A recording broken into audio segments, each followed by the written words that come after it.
علم کے معنی ہے جاننا، غیب کے معنی ہے ہر وہ شے جو عقل اور حواس سے پوشیدہ ہو۔ نبی کہتے ہی اس مبارک ہستی کو ہیں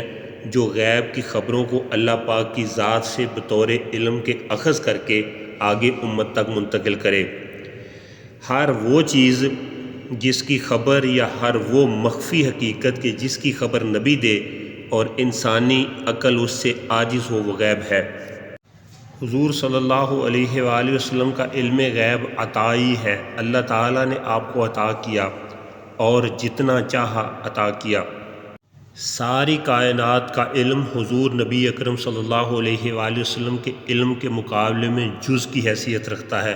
قرآن مجید میں اللہ تعالیٰ نے حضور صلی اللہ علیہ وآلہ وسلم سے حقیقت روح کے بارے میں استفسار کرنے والوں کو یوں جواب ارشاد فرمایا، قُلِ الرُّوحُ مِنْ أَمْرِ رَبِّي وَمَا أُوتِیتُم مِّنَ الْعِلْمِ إِلَّا قَلِیلًا،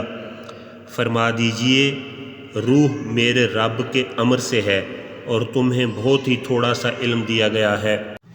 اس آیت سے معلوم ہوا کہ اللہ تعالیٰ نے تمام کائنات انسانی کو جو علوم عطا کیے انہیں علم قلیل قرار دیا گیا، لیکن حضور صلی اللہ علیہ وآلہ وسلم کو اس علم کی دولت سے نوازا جس کے ذریعے آپ نے نہ صرف سارے عالم کو مشرق سے مغرب تک بلکہ کائنات کی پست و بالا وسعتوں کا بھی مشاہدہ فرمایا۔ سورہ الجن کی آیت نمبر 26 میں ارشاد ہوا، عالم الغیب فلا یظہر علی غیبہ احدا الا من ارتضی من رسول، غیب کا جاننے والا تو اپنے غیب پر کسی کو مسلط نہیں کرتا سوائے اپنے پسندیدہ رسولوں کے۔ ان آیات کریمہ سے انبیاء علیہم السلام کے لیے اطلاع علی الغیب کا عقیدہ ثابت ہوتا ہے،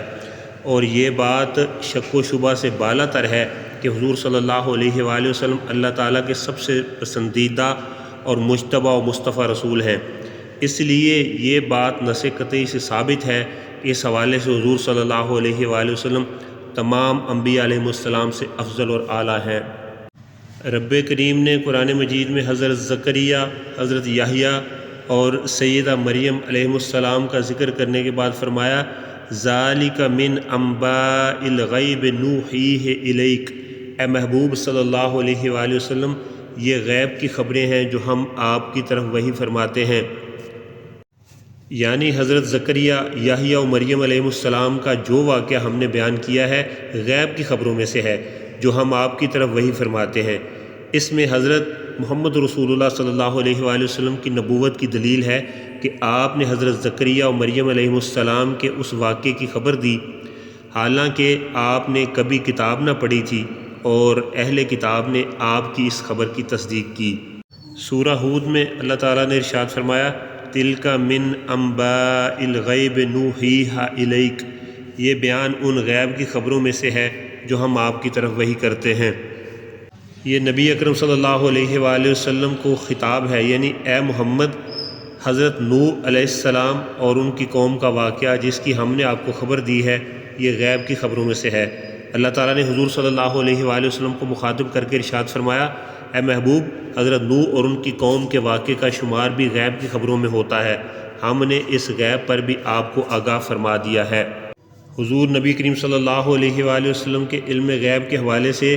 سورہ نساء کی اس آیت میں بڑی ہی فصاحت اور بلاغت کے ساتھ جامع انداز میں آپ صلی اللہ علیہ وآلہ وسلم کے علم غیب کو بیان کیا گیا ہے۔ وَعَلَّمَكَ مَا لَمْ تَكُنْ تَعْلَمْ وَكَانَ فَضْلُ اللَّهِ عَلَيْكَ عَظِيمًا، اور اس نے آپ کو وہ سب علم عطا کر دیا جو آپ نہیں جانتے تھے، اور آپ پر اللہ کا بہت بڑا فضل ہے۔ امام اسماعیل حقی اس آیت کے حوالے سے لکھتے ہیں، اور اللہ تعالیٰ نے آپ کو وحی کے ذریعے غیب کا اور پوشیدہ باتوں کا وہ علم جو آپ نہ جانتے تھے عطا فرما دیا، اور نہ جاننا اللہ تعالیٰ کے تعلیم فرمانے کے وقت تک تھا، جب تعلیم فرما دیا تو سب کچھ جان گئے۔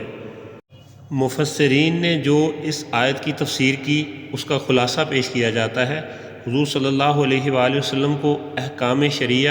اور امور دینیہ کا وہ علم بھی دے دیا گیا جو ابھی تک آپ کو عطا نہیں ہوا تھا۔ نمبر 2، آپ کو ان مخفیات پر بھی اطلاع دے دی گئی جو آپ کے علم میں نہیں تھے۔ آپ کو لوگوں کے قلبی احوال و کیفیات اور اسرار و مخفیات سے بھی آگاہ کر دیا گیا۔ آپ کو منافقین کی حالت نفاق اور مکر و فریب پر بھی مطلع کر دیا گیا۔ آپ کو گزرے ہوئے اور آنے والے لوگوں کے احوال کی خبر دے دی گئی۔ آپ کو خیر و شر کے وہ امور بھی بتا دیے گئے جن سے آپ اس سے پہلے واقف نہ تھے۔ آپ کو ما کانا و ما یکون کا وہ علم بھی عطا کر دیا گیا جو اس سے قبل آپ پر ظاہر نہ تھا۔ یہ بات تسلیم شدہ ہے کہ نبی کو اللہ تعالیٰ کی طرف سے غیب پر آگہی حاصل ہوتی ہے اور وہ اسے اپنی امت کے سامنے بیان فرماتا ہے۔ قرآن پاک میں اللہ تعالیٰ نے ارشاد فرمایا وَمَا هُوَ عَلَى الْغَيْبِ بِضَنِينٍ، اور وہ نبی اکرم غیب کے بتانے پر بالکل بخیل نہیں ہیں۔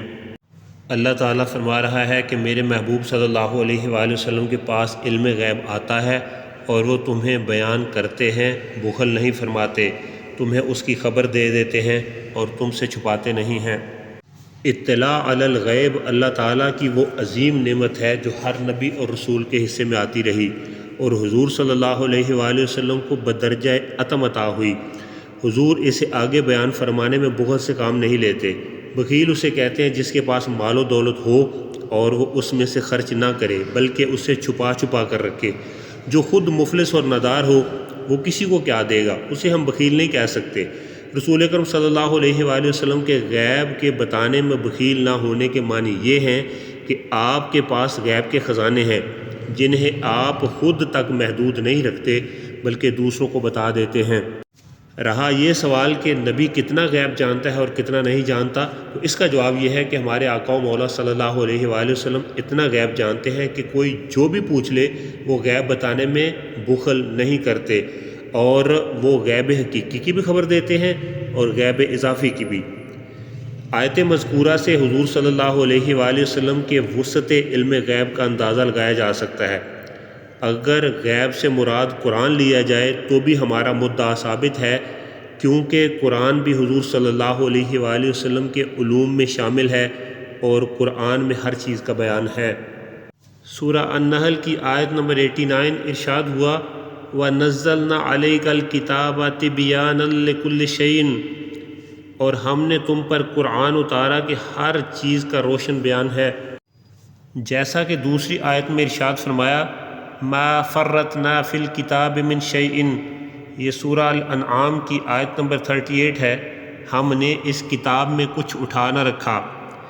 ترمذی کی حدیث ہے، حضور صلی اللہ علیہ وآلہ وسلم نے پیش آنے والے فتنوں کی خبر دی اور فرمایا کتاب اللہ میں تم سے پہلے واقعات کی بھی خبر ہے، تم سے بعد کے واقعات کی بھی،